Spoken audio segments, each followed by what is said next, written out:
House Republicans appointed a new conference chair earlier today. New York Congresswoman Elise Stefanik is taking over the number 3 GOP leadership position after the ousting of Wyoming Congresswoman Liz Cheney earlier this week. Cheney repeatedly criticized former President Trump for his false claims of a fraudulent 2020 election. Donald Trump congratulated Stefanik earlier, calling it an overwhelming victory. The New York Congresswoman spoke to reporters following the vote, thanking the former president for his support and addressing his role in the Republican Party. I believe that voters determine the leader of the Republican Party, and President Trump is the leader that they look to. I support President Trump. Voters support President Trump. He is an important voice in our Republican Party, and we look forward to working with him. Caitlin, it's sort of like what we anticipated for the outcome of this vote, that Elise Stefanik is now the number 3 most powerful Republican in the House there, replacing Liz Cheney, someone with a long conservative record, versus, Elise Stefanik, who it kind of has just sort of come around to her more conservative views, and more precisely, and we heard it in the way that she answered her questions, her support of President Trump. I'll get sort of your basic reaction to some of the way that she answered some of the questions. Yeah, absolutely. Of course, this is no surprise. We expected her to be elected conference chair today. But a couple of big headlines to take out of this. I think it was really notable. She said she thanked former President Trump, who, of course, was supporting her and issuing really critical statements and derogatory statements against Liz Cheney. She said he is a critical part of our Republican team. She was asked repeatedly about Trump's role in the party and essentially said that he has a big role to play in it, that he is a leader that Republican voters look to. And she also spoke about her own district, which is really a kind of a remarkable story about the evolution of the Republican Party and her own change while she's been in Congress. She came to Congress as a moderate member of the kind of the Bush mold, of the Romney mold, of the Paul Ryan mold, the youngest member at the time ever elected to Congress, and had this kind of moderate platform. And the district that she represented was a big swing district. It had voted for President Obama twice, but also chose her.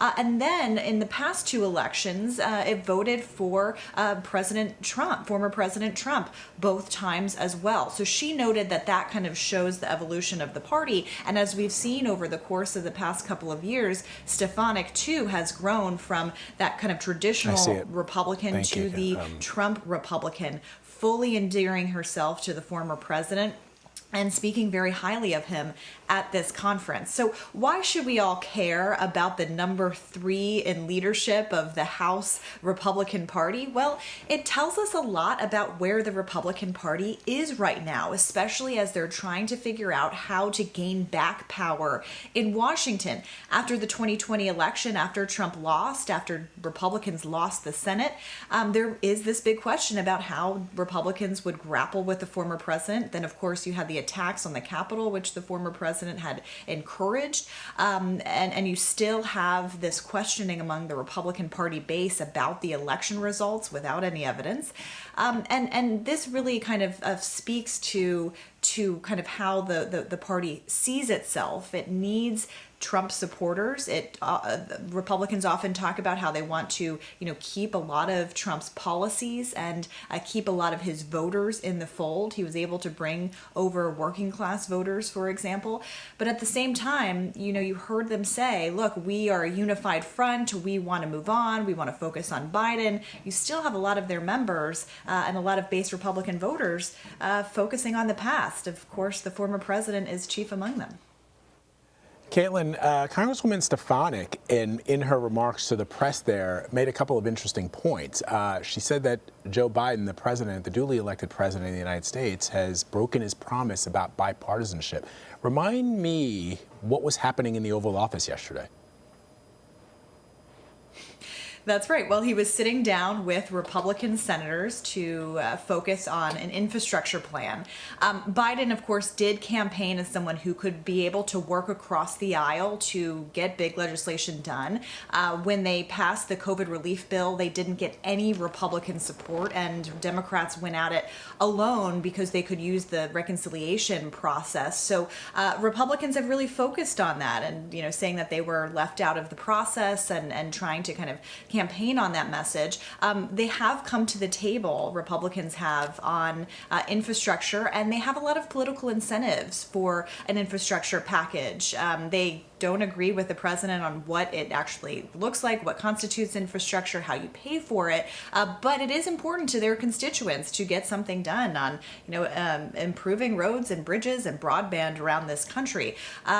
So we'll see kind of how that shakes out, but that's kind of why all of this is kind of interesting in the broader sense, because you have at one point you have Republicans on the Senate side trying to work with this president to get something done. They've had a very different approach from House Republicans. McConnell, the Senate Minority Leader, has really, he and Trump have no speaking terms.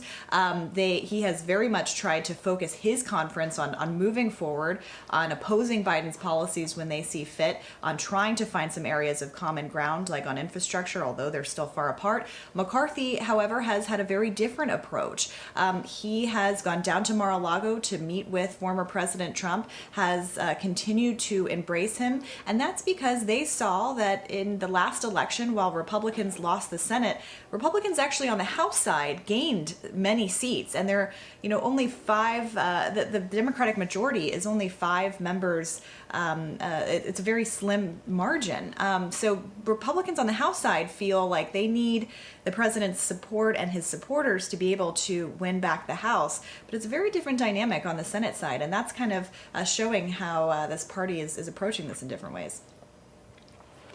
And now, Caitlin, what of Liz Cheney? So she's no longer in this position, but in sort of the lead up to this, she certainly didn't sort of tone down her messaging at all. And in listening to some of the reporting about this upcoming vote and her ouster, some of the people that kind of make this their business to know what the scuttlebutt is have sort of suggested that even behind the scenes, she really wasn't doing much to save herself or to ensure that she would keep the position. Yeah. We've talked about that secret vote that happened in February where she still had some support, and it didn't seem like she was trying particularly hard to cultivate that secret support in the months afterwards.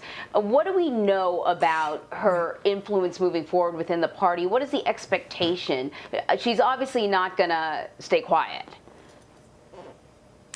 Absolutely, and I was on the Hill earlier this week covering that conference meeting, which was very short, and the approach going in from Cheney and her allies was that they knew that this was a foregone conclusion. They knew she didn't have the support of the conference. However, when she emerged from that meeting after she was voted out by a voice vote, so we don't actually have anybody on the record, it was done on a voice vote.